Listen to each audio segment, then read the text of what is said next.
The snow had been falling since early morning.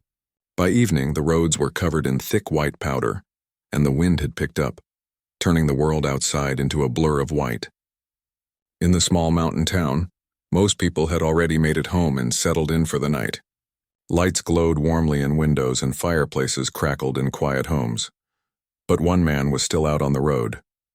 He had just finished his shift at the hardware store. He worked long hours, especially during winter when people came in for salt shovels and heaters. His hands were rough, his boots worn, but he was used to this life. He didn't complain. He didn't have much, but he had enough. A small cabin just outside of town, an old pickup truck that still ran, and a quiet life. That was all he needed. He drove slowly down the winding back road that led to his place. The tires crunched through the snow and he kept both hands on the wheel, eyes squinting through the flakes hitting the windshield. The radio played soft country music, but the signal faded now and then. That was normal around here. As he turned a bend near the edge of the woods, something caught his eye. Just ahead off the side of the road, a car sat stuck in a snowbank. Its headlights were on, but the tires were spinning uselessly in place. He could barely make out a figure outside the vehicle, waving one arm slowly like they didn't have much strength left. He pulled over. Climbing out of the truck, the cold air hit him like a wall. Sharp, biting, and wild. He pulled his jacket tighter and walked carefully toward the car. The wind howled through the trees, snowflakes stinging his face. As he got closer, he saw it was a woman. She was wrapped in a coat, but her scarf had come loose and her gloves were thin. Her cheeks were red from the cold and her hair was blowing across her face. "You all right, ma'am?" he asked, raising his voice over the wind. She turned toward him, startled at first, but then nodded quickly. "My car's stuck," she said. "I've been trying to get it out, but it's no use. I don't have signal out here either." He looked at the tires half buried in the snow.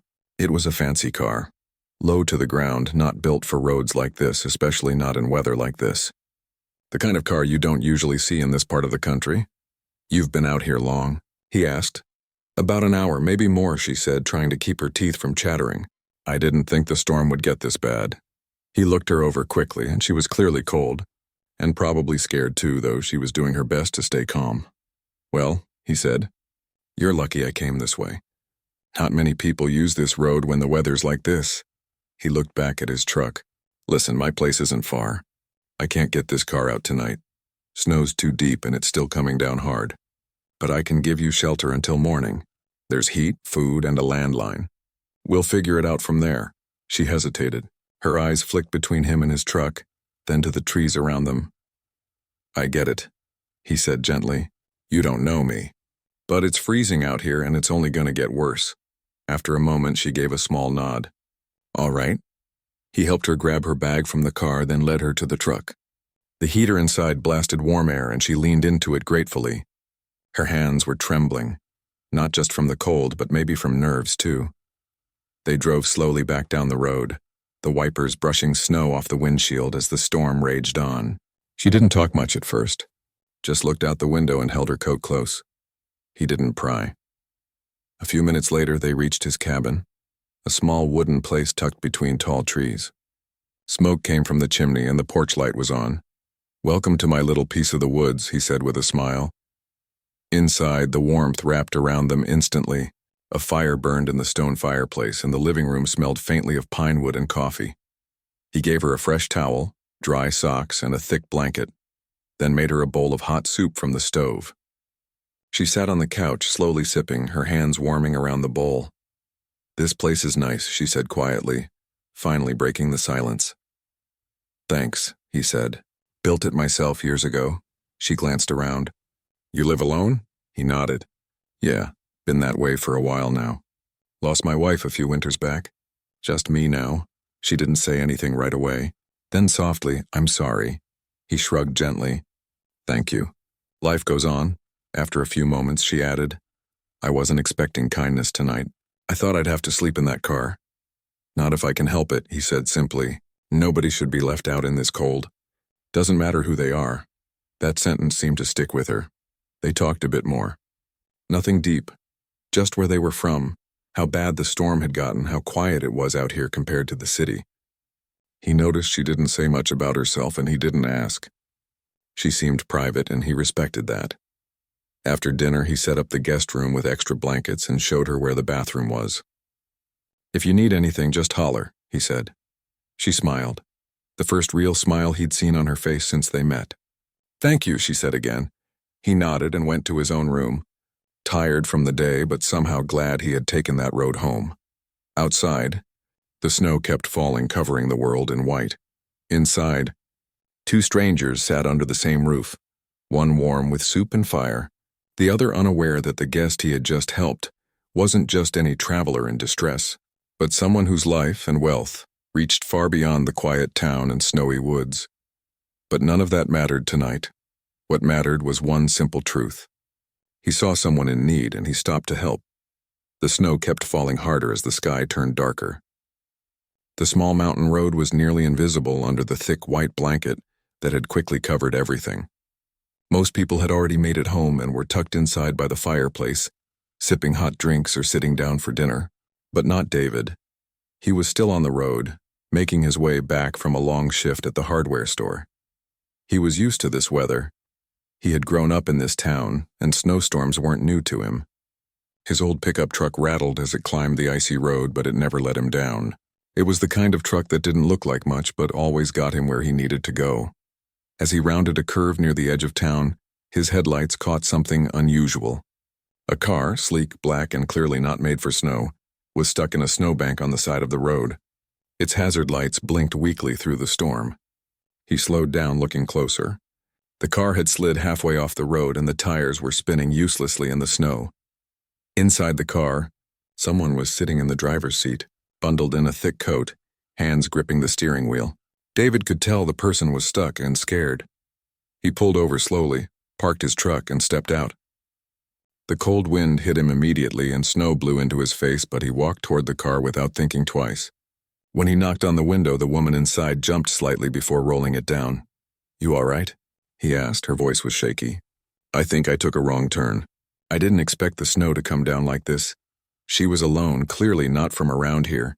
Her clothes were stylish, her boots expensive, and her car looked brand new. Not something you'd expect to see on this road, especially in a snowstorm. David didn't ask too many questions. He just nodded and said, "Hang tight. I'll see what I can do." He went back to his truck, grabbed a snow shovel and some chains, and started working. The snow was deep and the tires were stuck worse than he thought. For the next hour, he shoveled, cleared ice from under the wheels, and tried to gently guide her car back onto the road. The wind howled around him and snowflakes stung his face, but he kept going. His jacket was wet, his gloves soaked through, but he didn't stop. The woman watched from inside the car, occasionally rolling down the window to ask if she could help. He always gave the same answer. "Just stay warm. I've got this."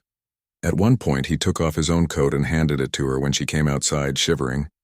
"You need it more than I do," he said simply. She hesitated before taking it, surprised by the gesture. "Thank you," she said softly. "Don't mention it," he replied. Once the snow around the tires was cleared, he attached a tow chain from his truck to her car. Slowly, carefully, he drove forward, pulling her car out of the snowbank. The wheels finally caught traction and the car rolled back onto the road. She tapped the horn twice in relief. David walked back, unhooked the chain, and checked to make sure everything was all right with the car. "You should be good to go now. But drive slow and follow me. I'll guide you to the main road. It's safer that way." She looked at him, a mix of disbelief and gratitude in her eyes. "I don't know how to thank you," she said. "You don't have to." "Just get home safe," he answered, brushing snow off his sleeves. She paused, looking at him more carefully now. "At least tell me your name," he smiled faintly. "It's David," she nodded slowly. "David, I won't forget the—" He gave her a small wave and climbed back into his truck. She followed behind as he drove slowly through the winding roads, making sure she didn't get stuck again. When they reached the main road, she honked once more, then pulled up beside his truck. The snow had slowed a little, and for a moment, the world felt still. "Thank you again," she said through her open window. David nodded. "Take care." And with that, they went their separate ways. He didn't know her name, where she came from, or why she was out in the middle of nowhere in a snowstorm. He didn't ask. To him, it didn't matter. She needed help, and he was in the right place at the right time. As he drove home, the heater in his truck barely keeping up with the cold, he didn't think much of it. He wasn't expecting anything. That's just how he was raised, to help people if you could, especially when no one else was around. By the time he got home, the snow was starting to pile up even more. His sister was waiting for him with hot soup and a scolding. "You should have been home hours ago," she said, handing him a warm towel. "Someone was stuck on the road," he replied. Shrugging, she rolled her eyes, but she smiled too. "You always do this." He chuckled and sat down to eat. Outside the storm raged on, but inside it was warm. He didn't mention the woman again. He didn't think she would remember him. After all, she was just passing through. But far away, in a luxury hotel room in the city, the woman sat in silence, staring at the coat that now hung over the back of a chair.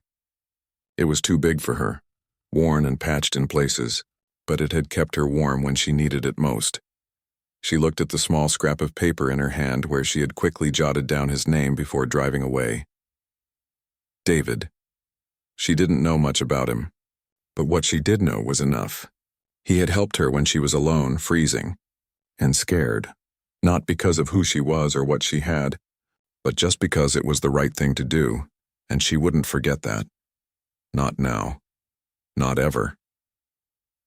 A few days had passed since the snowstorm, and life had gone back to normal for him, or at least what normal meant in his world.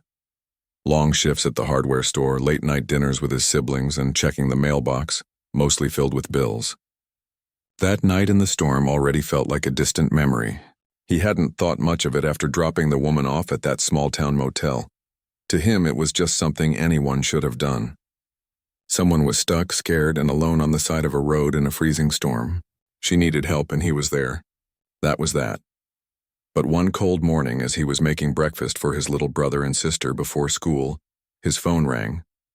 It wasn't a number he recognized, but he answered anyway. "Hello, is this Caleb?" The woman's voice came through, calm and clear. "Yeah, speaking." There was a pause, then a warm chuckle. "I'm the woman you helped during the storm last week. I hope you remember." He smiled, surprised. "Of course. You made it home okay, I hope?" "I did," she said, "and I've been trying to figure out the right way to reach you since then. I'd like to meet you again. I have something important to tell you, and it's not about car trouble." He hesitated, unsure what she meant, but something about her tone didn't sound casual. It wasn't just about saying thank you. He could tell. A few days later, they met at a quiet cafe in the city. She arrived wearing simple clothes, nothing flashy, but carried herself with the kind of quiet confidence that made people notice. He stood when she walked in, still not sure what this was all about. They greeted each other with a handshake and a smile, then sat down. "I didn't properly introduce myself the last time we met," she said, wrapping her hands around a cup of hot tea. "I was a bit frozen and embarrassed." He laughed softly. "You were definitely frozen, but not embarrassing at all." She smiled, then continued, "My name is Al Bennett. Most people in business circles know me as the founder of Bennett Holdings." He blinked, confused. The name sounded vaguely familiar, but it didn't hit him right away. "I run a few companies," she said gently. "Investments, tech, real estate. Some philanthropy. It's not something I usually bring up when I'm stuck in a snowbank." He sat back, processing her words. He had just helped a woman who turned out to be a billionaire. "You're serious?" he asked, still in disbelief. She nodded. "I've been in Forbes, but trust me, I'm also just someone who gets stuck in snowstorms like everyone else." He gave a half smile, still trying to wrap his head around it. "Okay, wow, I didn't expect that. That's kind of the point," she said. "You didn't know. And yet you stopped. You gave me your coat. You followed me to make sure I was safe. You didn't ask for anything in return." She paused, looking him in the eye. "Most people drove by. Some looked straight at me and kept going. But you showed up." He shrugged, still not sure why this was such a big deal to her. "I just did what felt right. You looked like you needed help." She leaned in slightly. "And that's exactly why I'm here today." There was a silence between them. Not awkward, more like the kind of silence that comes before something meaningful is about to be said. "I didn't tell you this on the phone," she began, "but I've been quietly looking for people like you. I started a new foundation, one that helps ordinary people doing extraordinary things." He frowned slightly. "I'm not extraordinary," she smiled. "That's what every truly good person says. But listen, I've read hundreds of stories, watched hours of footage, sat in meetings with researchers, but nothing has moved me the way that night on the highway did. She reached into her bag and pulled out a folder. Inside were documents, neatly printed with his name already on them. This is a full scholarship. You mentioned your dream was to go back to school, but you couldn't because you're taking care of your brother and sister. We can take care of that too. Rent, groceries, their school, and covered. You deserve the chance to build something bigger for yourself. His eyes widened, and for a moment, he couldn't speak. I don't know what to say, he finally whispered. You don't have to say anything right now, she said gently. Just know that I'm serious. And this isn't charity. It's recognition.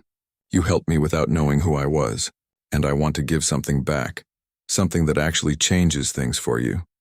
He sat there trying to stay composed, but it was hard. The thought of not working 2 jobs just to pay bills, of having time to study, of seeing his siblings taken care of, it was overwhelming. I never expected anything like this, he said quietly. I didn't stop to help you because I wanted a reward. I just thought, what if it was my sister out there? Or my mom if she was still around? She nodded slowly. That's exactly why you're the kind of person I want to support. They sat for a while longer, talking not just about the scholarship or the money, but about life, about responsibility, about doing the right thing even when no one's watching. Before they parted ways that day, she said one more thing that stuck with him. Sometimes the people who give the most have the least, and I think the world needs to start noticing them more. You reminded me of that. He walked home that night with his hands still cold from the winter air, but his heart full. Not just because of the opportunity, but because someone had seen him, really seen him for who he was. And not only that, but believed in what he could become. It had been a few weeks since that freezing night in the snowstorm. Life had gone back to normal for him. He was back at the diner, working double shifts, still helping out at his uncle's garage on weekends. He never told anyone about the woman he had helped. To him, it was just a small thing, what anyone should have done. He didn't expect anything in return, and honestly, he'd already forgotten about it. But someone else hadn't. On an unusually sunny afternoon, while he was wiping tables near the diner's window, he noticed a black SUV pull up outside. It stood out. Not many fancy cars came through that part of town, especially not ones with tinted windows and polished rims. At first, he didn't think much of it. Probably someone lost on their way to the ski lodge or passing through. Then the door opened. Out stepped a woman in a long coat, dark sunglasses and boots that looked way too expensive for snow. But something about her looked familiar. She walked inside, smiled at the host, and asked if she could speak to the young man who works here. The one who wears the green jacket. That was him. He walked over, still wearing his apron and holding a cloth. Hi, can I help you? She took off her sunglasses. It was her, the woman from the storm. She smiled gently. You remember me, don't you? He nodded, a bit surprised but polite. Yeah, of course. I wasn't sure I'd see you again. Everything okay? She nodded. More than okay. I came back because I owe you more than just a thank you. Before he could respond, she motioned to the person standing behind her. A man in a suit handed her a folder which she placed gently on the table. I didn't tell you who I was that night, she said. You didn't ask, and I respected that. But I want to tell you now. She explained everything, how she was actually the founder and CEO of a major company, how she had slipped out of the public eye for a few days to check on a private property she had recently purchased nearby. She had been trying to avoid attention. That's why she was driving alone, no driver, no assistant. Just her in the snow. She hadn't expected to get stuck, and she hadn't expected to meet someone like him. She paused and looked him straight in the eyes. Most people, when they see someone struggling, they either look the other way or try to record it for attention. You didn't do either. You didn't care who I was. You just helped because it was the right thing to do. He felt a bit uncomfortable with the praise. I didn't do anything special, he said quietly. It was just one night. She shook her head. That night changed something in me. You reminded me of a time before I had all this, before the money, before the pressure. Back when people were real with each other. Then she opened the folder on the table. Inside were several papers in a small envelope. This is my gift to you, she said softly. He leaned over and looked inside. His heart skipped a beat. The envelope contained a handwritten letter and a check. A large check, one that had more zeros than he'd ever seen in his life. But the letter meant even more than the money. In her own words, she wrote that she wanted to invest in his future. She remembered how, during their short talk in the lodge that night, he had mentioned wanting to open his own garage someday, to run a place that was honest, affordable, and fair to people in small towns who got taken advantage of. She had remembered that. This check, she said, is not just a thank you. It's a beginning. I want you to start that garage. I want you to build what you dreamed of, and I want you to know that people still believe in kindness. He sat down slowly, the weight of everything hitting him at once. He wasn't someone who cried easily, but his eyes burned a little. He looked at her. I don't know what to say, she smiled. You don't have to say anything. Just promise me one thing. Anything. When you're successful, and you will be, don't forget to do for someone else what you did for me. He nodded, still a little speechless. I promise. The people in the diner watched from a distance, curious but quiet. No one knew exactly what was happening, but they could feel something important had just taken place. She stayed for a cup of tea, nothing more. No cameras, no news. She didn't want to be known for what she gave. She wanted the story to stay between them. Before she left, she reached into her coat pocket and pulled out a small keychain. It was a miniature wrench, silver, with his name engraved on it. This is for your first day at the garage, she said with a warm smile. Then she walked out, got into the SUV, and disappeared down the snowy road. He sat there for a long time afterward, holding the check in one hand and the keychain in the other. His coworkers came over, still confused. What just happened? One of them asked. He looked up, still in a daze. I think my whole life just changed. The snow had long melted by the time everything in his life started to change. The roads were clear again, the skies calmer, and the world had returned to its normal rhythm. But for him, nothing would ever feel quite the same again. He still remembered the night of the snowstorm like it had happened just yesterday. The cold, the silence, the way his boots sank into the snow as he pushed that stranger's car with numb hands. He hadn't done it for attention. There were no cameras. No one watching. He just saw someone in need and couldn't drive past. Weeks after that storm, his life was still the same. Early mornings, long shifts, counting every penny, and trying to make ends meet. He lived a simple life, never asked for much. He worked hard, took care of his family, and always tried to do the right thing. Then one day there was a knock at his door. He opened it, and standing there was the same woman from that snowy road. But this time she looked different. No panic in her eyes. No snow on her coat. Her car wasn't stuck this time. In fact, the sleek black vehicle parked behind her looked expensive. Definitely not the kind you see every day in their quiet neighborhood. She smiled softly, holding an envelope in one hand and a small bag in the other. I don't think I got the chance to thank you properly, she said. He was surprised but happy to see her again. He invited her inside, and they sat down at the kitchen table while his kids played quietly in the next room. He offered her coffee, though he had little else to give. She accepted, and for a moment it felt like two old friends catching up. But this wasn't just a thank you visit. She handed him the envelope and asked him to open it. At first, he hesitated. He wasn't sure what to expect. Maybe a letter, maybe a small gift card. But what he found inside made his hands tremble. It was more than a thank you note. Much more. Inside were official documents, papers offering him something he never dared to dream of. Full funding to start a business, no strings attached. A chance to change his life, and not just his, but the lives of everyone around him. She explained everything calmly. She had been searching for him for weeks after the storm, moved by how he had helped her without asking for anything. What he didn't know was that she had the power to change lives. She had built companies, donated millions, and quietly supported causes she believed in. And now she believed in him. He didn't know what to say.